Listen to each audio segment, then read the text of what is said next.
Lockerbie Bombing, Tragedy, Justice, and the Fall of a Dictator. It was a cold December evening in 1988. The skies above Lockerbie, a small Scottish town, were clear, and the residents were preparing for the Christmas holidays.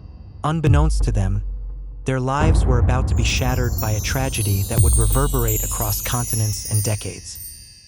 Pan Am Flight 103, en route from London to New York, was cruising at 31,000 feet when it disappeared from radar. Devastating explosion ripped through the Boeing 747, scattering debris and human lives over the quiet town of Lockerbie. All 259 passengers and crew members on board were killed, along with 11 Lockerbie residents who were struck by falling wreckage. It was the deadliest terrorist attack in UK history, and its roots lay thousands of miles away in the deserts of Libya. Investigators worked tirelessly, piecing together clues from the charred remains of the plane and the fields of Lockerbie. They discovered that the explosion had been caused by a bomb hidden in a cassette player, smuggled into the aircraft's luggage.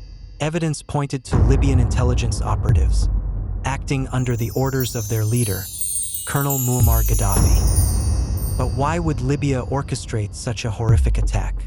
Gaddafi's regime had a history of supporting terrorism as a tool of geopolitical defiance. The Lockerbie bombing was believed to be retaliation for the 1986 U.S. bombing of Tripoli and Benghazi, an operation aimed at punishing Libya for its support of terrorist activities. For years, Gaddafi denied involvement. However, mounting international pressure, led by the United States and the United Kingdom, forced Libya into a corner.